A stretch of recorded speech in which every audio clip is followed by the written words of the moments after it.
academic integrity, plagiarism, and artificial intelligence. This is Jared Johnson at Pulteney Grammar School. Now, recently, the Australian Framework for Generative Artificial Intelligence School came out, as you can see here. And at the moment, we're addressing teaching and learning mostly. But obviously, we need to also look at how we look at privacy and security and all the other stuff. But just for now, we're looking at teaching and learning. Now, a lot of schools and educational organisations have looked at the traffic light system, where you have and this one's actually reversed, but normally level 1 or the red level is you cannot use any generative AI at all for any part of the task. Level 2 is where you actually can use AI as a way of expanding creativity.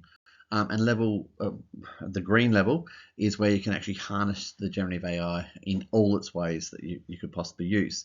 The problem is with this is sometimes they want to be a little bit more granular and look at some parts of the task more than others.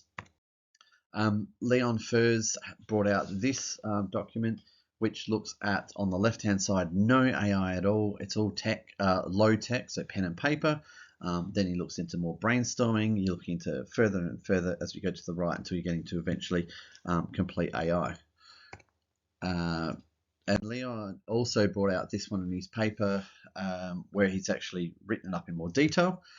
Again, it's similar to the traffic light system. The problem with the traffic light system is, for example, you might want to do design as a topic, and you don't want students to be, don't want students to be using it for brainstorming or anything, but you don't mind if you're using it for the actual generating the written part.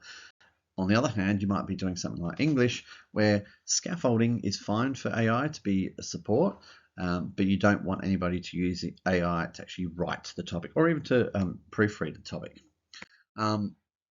So when we look at academic integrity, these are the 6 aspects that we need to look at. And a lot of it comes down to trust and looking at whether or not the students are doing the right thing. So if we embed academic integrity and we look at plagiarism and we look at artificial intelligence all in one, we can think of it as support. So are you allowed to have support for a task? Now, this paper which we've done, it really addresses that there's kind of 4 aspects of any task. There's the researching and brainstorming, scaffolding, creating, and reviewing.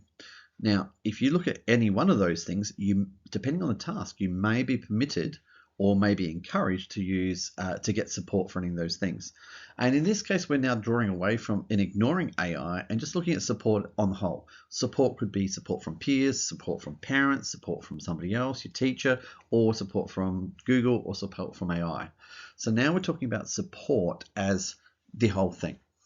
For example, if the students are doing a science prac, they may be able to use their peer work together on the actual doing the prac. They may even get support with scaffolding it and getting all the results, but the actual creating the report itself, the whole written part, they have to do on their own. So the model that we're looking at is staff will put this box in their task sheet, and then they can select whether or not they cannot use something for support. Right, so for example, as we said, an English task, they are not allowed to get any support for creating the piece of written work. That means they can't have their friends write it for them, they can't have their parents write it for them, they can't have AI write them for it. Whereas the scaffolding is fine. And so you might suggest, yes, you can get support for that. And that might be support from the teacher in setting up the scaffolding, or support from AI to actually suggest how they could outline the essay or the task. And so staff can actually select what they could do. Equally, staff might actually say, I want you to use AI for doing the research and brainstorming, and build that into the task. So this then develops it as a support model.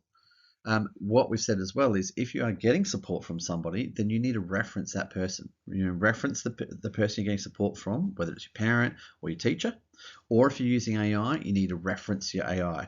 And this system we've got here is from Harvard, where you've got the software program and the link to the conversation. That way the teacher can go and have a look at the link to the conversation and see, are you using AI to support you, or are you just getting it to do all the work?